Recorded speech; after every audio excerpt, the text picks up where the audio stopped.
నమస్తే, welcome to our channel. నేను సిరి. ఇప్పుడు బ్రేకింగ్ న్యూస్ అయితే చూస్తున్నాం. పిన్నెల్లి రామకృష్ణారెడ్డి గారు అయితే అరెస్ట్ అవ్వడం జరిగింది. సో దీనికి సంబంధించి మరిన్ని విషయాలు మనతో పంచుకోవడానికి ఈ రోజు మన స్టూడియోలో ఉన్నారు ప్రముఖ సీనియర్ జర్నలిస్ట్ దుర్గా కుమార్ గారు. నమస్కారం సార్. నమస్కారం సిరి, మన వీక్షకులు కూడా నమస్కారం సార్. ఇప్పుడు చూస్తున్నట్టయితే పిన్నెల్లి రామకృష్ణారెడ్డి గారు అరెస్ట్ అయ్యారు. సో దానికి సంబంధించి అంటే ఇంకొన్ని విషయాలు ఏంటి, అసలు ఎందుకు అరెస్ట్ అయ్యారు అంటే మనం గతంలో చూసాం, ఎలక్షన్స్ అంటే పోలింగ్ టైంలో ఏం చేశారు ఏంటి అనేది మనం చూసాం. ఆ తర్వాత తను బెయిల్ తెచ్చుకోవడం చూసాం, June 6 వరకు అని కూడా చెప్పడం జరిగింది. సో ఇప్పుడు మరి ఇంత లేట్ గా అరెస్ట్ అయ్యారు ఏంటి అసలు? ఇప్పుడు పిన్నెల్లి రామకృష్ణారెడ్డి గారు వైఎస్ఆర్సీపీ అభ్యర్థి మాచర్ల నుంచి అంతకుముందు కూడా ఎమ్మెల్యేగా గెలిచారు.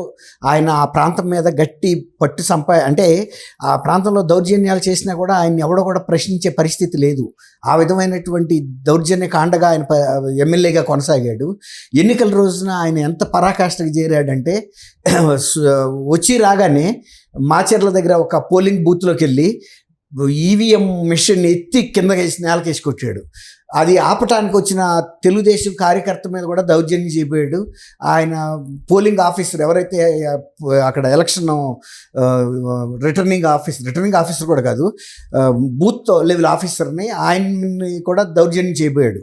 తర్వాత బయటికి వెళ్ళేటప్పటికి కొంతమంది మహిళలు ఓటర్లు ఎవరైతే క్యూలో ఉన్నారో వాళ్ళు ఏంటి అయ్యా ఇంత దౌర్జన్యం అరాచకం అని అడిగితే ఆమె ఒక మహిళని కూడా చూడకుండా ఆమెకి వార్నింగ్ ఇచ్చి వెళ్ళాడు. అంతకుముందు కూడా అనేక దౌర్జన్యకర సంఘటనలో ఆయన ప్రధాన పాత్రధారిగా ఉన్నాడు. హత్యా కేసులు, హత్యా ప్రయత్నం కేసులు, రేప్ కేసులు కూడా ఆయన మీద అంతకుముందు కూడా ఉన్నాయి. ఆయన సోదరుడు కూడా బాగా యాక్టివ్ ఈయనతో పాటు. అప్పుడు ఆ కేసు విషయంలో ఆయన్ని హౌస్ అరెస్ట్ చేసినా కూడా అప్పుడు వైఎస్ఆర్సీపీ ప్రభుత్వం ఉంది కదా నా అధికారంలో, అప్పుడు ఆయన ఆ హౌస్ అరెస్ట్ను కూడా దాటి హైదరాబాద్ పారిపోయి వచ్చాడు. అక్కడ కూడా లేడు మాచర్లో. అప్పుడు కేంద్ర ఎన్నికల సంఘం అడిగింది అసలు ఎందుకు అరెస్ట్ చేయట్లేదు ఈయన్ని, పోలీసులను పిలిపించి అడిగితే వాళ్ళు అప్పుడు సిఎస్ వీళ్ళంతా కదిలారు, పోలీస్ శాఖ కదిలి ఆయన అరెస్ట్ చేద్దామని. అప్పుడు దాకా ఏం చెప్పారు, అతను ఎక్కడ ఉంటాడో మాకు తెలియట్లేదు, ఆయన వేరే అబౌట్స్ అన్నారు. తర్వాత అతను వేరే అబౌట్స్, ఆయన గన్మెన్లు కూడా ఆయన పక్కనే ఉన్నారు. గన్మెన్లు ఆయన పక్కనే ఉంటే వేరే అబౌట్స్ తెలవకుండా ఎందుకుంటే పోలీస్ శాఖకి వాళ్ళు చెప్తారు కదా. అంటే గన్మెన్ కళ్ళు కప్పి పారిపోయారని కూడా వార్తలు. లేదమ్మా, వాళ్ళు ఇక్కడ హైదరాబాద్ వచ్చినప్పుడు గన్మెన్లు ఉన్నారు, సొంత కారు ఉంది, ఆయన సెల్ ఫోన్లు ఉన్నాయి, అవన్నీ వదిలిపెట్టేసి ఆయన వెళ్ళిపోయాడు. మనం కూడా చూసాం పటాన్ చెరువు దగ్గర ఒక శానిటరీ దీంట్లో దాక్కున్నాడని కూడా చెప్పారు. అరెస్ట్ అయ్యాడని కూడా ముందు పోలీసులు కొంచెం లీకులు ఇచ్చి తర్వాత మళ్ళీ ఎందుకంటే టైం అతన్ని అరెస్ట్ చేయటం ఎందుకు, వదిలిపెడితే అతను మళ్ళీ వెళ్ళి ఇది తెచ్చుకుంటాడు ముందస్తు బెయిలు అనే ఉద్దేశం మీద మళ్ళీ తర్వాత అరెస్ట్ చేయలేదని కూడా చెప్పారు. ముందు అరెస్ట్ అయ్యాడన్నారు, తర్వాత అరెస్ట్ అవ్వలేదని చెప్పారు. ఇంతలోకి అనుకున్నట్టుగానే ఆయన కోర్టుకు వెళ్ళి ముందస్తు బెయిల్ తెచ్చుకున్నాడు. అరెస్ట్ చేయొద్దని పొడిగించారు. ఒకసారి ఏమో కౌంటింగ్ అయ్యే వరకు ఆయన్ని టచ్ చేయొద్దన్నారు, ఆ తర్వాత కూడా పొడిగించారు. అది చాలా తీవ్రమైన కేసుగా పరిగణించింది కేంద్ర ఎన్నికల సంఘం కూడా. అప్పుడు పోలీసు శాఖ వైఫల్యం కూడా ఇతను అరెస్ట్ చేయకపోవడంలో పోలీసులు కుమ్మక్కయ్యారని కూడా కేంద్ర ఎన్నికల సంఘం కూడా వ్యాఖ్యానించింది ఇంచుమించుగా. అలాంటి పరిస్థితుల్లో తప్పని పరిస్థితుల్లోనే వాళ్ళు హైదరాబాద్ వచ్చారు పోలీసులు. వాళ్ళకి తెలుసు ఎక్కడికి వెళ్తున్నాడు ఏంటి అనేది. కానీ అరెస్ట్ చేస్తే కూడా ఇబ్బందే ఎందుకు అనే ఉద్దేశం మీద ఒక ఛాన్స్ ఇస్తే ఆయనకి ముందస్తు బెయిల్ అని తెచ్చుకుంటారనే దీని మీదే వదిలేరు. తెచ్చుకున్న తర్వాత కూడా ఆయన జోలికి ఎవరు వెళ్ళలేదు. ఇప్పుడు ఇవాళ అరెస్ట్ చేసి మాచర్ల పోలీసులు ఎస్పీ కార్యాలయానికి తీసుకెళ్తున్నట్టు మనకి సమాచారం ఇప్పుడు బ్రేకింగ్ న్యూస్ వచ్చింది. కాబట్టి ఈ పల్నాడు పోలీసులు ఇప్పుడు కదిలారు ఇన్నాళ్ళకి. ఆయన మీద అనేకమైన కేసులు కూడా ఉన్నాయి.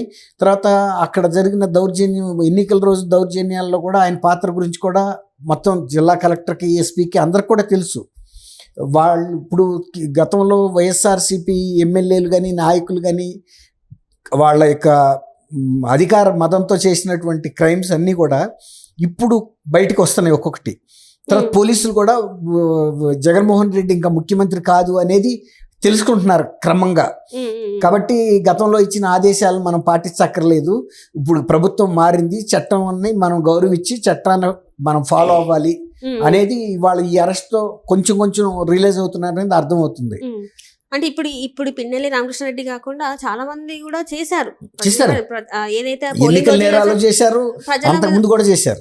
మరి వాళ్ళని కూడా అరెస్ట్ చేసే అవకాశం, అంటే ఇప్పుడు ఇది తొలిమెట్టు అనుకుంటే ఇంకా మరి అరెస్టుల పర్వం కొనసాగే అవకాశం ఉందంటారా? ఖచ్చితంగా. ఇప్పుడు ఎవరైనా నేరాలు చేసిన ఎవరినైనా సరే వదిలిపెట్టాల్సిన అవసరం లేదు. ఇప్పుడు జగన్మోహన్ రెడ్డి గారి ప్రభుత్వం అధికారంలో లేదు కదా. ఇప్పుడు ఆ నేరం చేసిన ప్రతి వాళ్ళని కూడా అన్ని కేసులు బయటకు వస్తాయి. వాళ్ళని చట్టం తన పని తను చేసుకుంటుంది అన్నట్టు అరెస్ట్ చేయటం జరుగుతుంది, కోర్టుల్లో ప్రొడ్యూస్ చేయటం జరుగుతుంది, కోర్టుల్లో ఆ కేసులు విచారణలు కూడా కొనసాగుతాయి. అది ఎవరు చేసిన తప్పుకి వాళ్ళు మూల్యం కూడా చెల్లించక తప్పదు. ఇప్పుడు చూసినట్టయితే ఇప్పుడు ఆయన ఏదైతే ముందస్తుగా బెయిల్ అయితే ఏదైతే పెట్టుకున్నారో దాన్ని అయితే కోర్టు అయితే కొట్టివేయడం జరిగింది. మరి ముందు ఎలా ఉండబోతుంది? ముందస్తు బెయిల్ ఒకసారి రద్దు చేశారు అంటే అరెస్ట్ చేయడానికి పోలీసులకి అనుమతి ఇచ్చినట్టే. ఇప్పుడు డ్యూ ప్రొసీజర్ ఫాలో అవ్వాలి. ఆయన్ని కోర్టు ముందు ప్రొడ్యూస్ చేయాల్సి ఉంటుంది. ఆ తర్వాత జ్యుడిషియల్ కస్టడీకి పంపుతారు సహజంగా ఇలాంటి కేసుల్లో. ఇది చిన్న కేసు కాదు కదా, పెట్టి కేసు కాదు ఇది. ఎన్నికల నేరం ఈవీఎంని పగలగొట్టేటువంటి ఎన్నికల ప్రక్రియని ఆటంకపరచడము, తర్వాత గందరగోళపరచడం కూడా అవుద్ది. ఓటర్ల ఏదైతే ఓటర్లు వాళ్ళ అభిప్రాయాన్ని ఈవీఎంలో నిక్షిప్తం చేశారో అది నేలపాలు అయినట్టే కదా. లక్కీగా అది సేవ్ అయింది, అది వేరే మాట. అసలు ఈవీఎం మీద చేయి పెట్టడం కానీ దాన్ని దౌర్జన్యం చేయటం కానీ పోలింగ్ కేంద్రంలో పెద్ద నేరమే. అంటే స్ట్రాంగ్ రూమ్ లోకి వెళ్ళేంత ధైర్యం స్ట్రాంగ్ రూమ్ లో కాదమ్మా, ఈ పోలింగ్ బూత్ లో జరిగింది. పోలింగ్ బూత్ లో ఉంటదమ్మా. కేంద్రంలోకి వెళ్ళొచ్చు, అభ్యర్థి వెళ్ళొచ్చు, అభ్యర్థి తరపున ప్రధాన ఏజెంట్ ఎవరైతే ఉంటారో ఆయన కూడా వెళ్ళొచ్చు. అట్లా ఉంటది. అలాగే పత్రికా విలేకరులకు కూడా అక్రిడిటెడ్ కరస్పాండెంట్స్ కి ఆ నియోజకవర్గంలో పనిచేసే వ్యక్తికి కూడా పర్మిషన్ ఇస్తారు వెళ్ళి చూడటానికి. అట్లా ఉంటది. కానీ దాన్ని దుర్వినియోగం చేశాడు ఈ రామకృష్ణారెడ్డి గారు.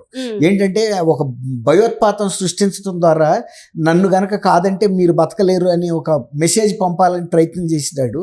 అందువల్ల ఇప్పుడు ముందస్తు బెయిల్ రద్దు చేశారంటే ఇంకా ఇప్పుడు ఎవరు కోర్టు వారు ప్రొడ్యూస్ చేసినప్పుడు ఫస్ట్ జ్యుడిషియల్ కస్టడీకి వెళ్తారు, మళ్ళీ పోలీస్ కస్టడీకి తీసుకుని ఇంట్రాగేట్ చేస్తారు. అసలు ఆ రోజు ఏం చేసాడు, ఎందుకు చేశాడు, ఈ కేసు వివరాలన్నీ డీటెయిల్స్ తీసుకున్న తర్వాత పోలీసులు కేసు ఫైల్ చేస్తారు. మేము కూడా ఇంట్రాగేట్ చేసాము, ఇదిగో స్టేట్మెంట్ ఎలా ఇచ్చాడు అనేది. అదే అంటే ఇప్పటివరకు ఇందాక మనం మాట్లాడుకున్నట్టు చూస్తుంటే సార్, వైసీపీ నేతలు చాలా మంది ఇట్లాంటి దౌర్జన్యాలకి, దాడులకి ప్రజల మీద కావచ్చు, పోలీసుల మీద కావచ్చు చాలా జరిగాయి. ఇంకా అప్పుడున్న అపోజిషన్ పార్టీల నాయకుల మీద కూడా పాల్పడడం జరిగింది. ఇప్పుడు ఒక్కొక్కటిగా వాళ్ళు అంటే కేసు ఫైల్ చేయాలా, లేకపోతే ముందు వాళ్ళు చేసినవి ఉన్నాయి కాబట్టి వాళ్ళ మీద యాక్షన్ తీసుకునే అవకాశం ఉందంటారు? అప్పుడు వాళ్ళు చేసిన కంప్లైంట్స్ ఏవైతే ఉన్నాయో అవి పోలీసులు నమోదు చేయాలమ్మా. అప్పుడు ఆ రోజు వీళ్ళ పార్టీ అధికారంలో ఉందని నమోదు చేయకపోవచ్చు, ఎఫ్ఐఆర్ ఇష్యూ చేయకపోవచ్చు, కేసు కట్టకపోవచ్చు. కానీ ఇప్పుడు ఆ కేసు ఖచ్చితంగా కట్టాల్సి ఉంటుంది, అది దర్యాప్తు చేయాల్సి ఉంటుంది, అరెస్ట్ చేయటం కానీ ఖచ్చితంగా జరుగుతాయి.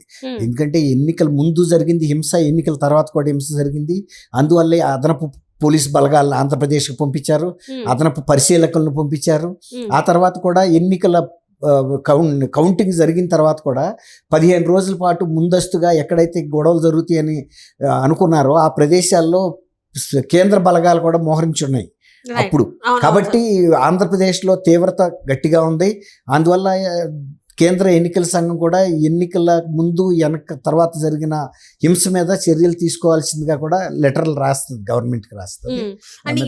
ఇప్పటికీ కూడా చాలా మంది ప్రముఖుల పేర్లే, సీఎస్ స్థాయిలో ఉన్న వాళ్ళ పేర్లు కూడా వాళ్ళ అక్రమాలకు పాల్పడ్డారు, అవినీతికి పాల్పడ్డారు అని చెప్పేసి భూ కబ్జాలు చేశారన్నమాట.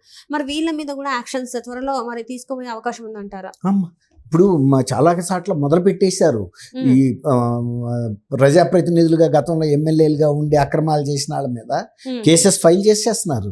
ఇప్పుడు సజ్జల రామకృష్ణారెడ్డి గారి మీద కూడా సిఐడికి కంప్లైంట్ వెళ్ళింది. వాళ్ళు ఫైల్ చేయాల్సి వస్తుంది, చిన్న విషయం కాదు. థ్యాంక్ యూ అమ్మా సిరి. మన వీక్షకులు కూడా నమస్కారం.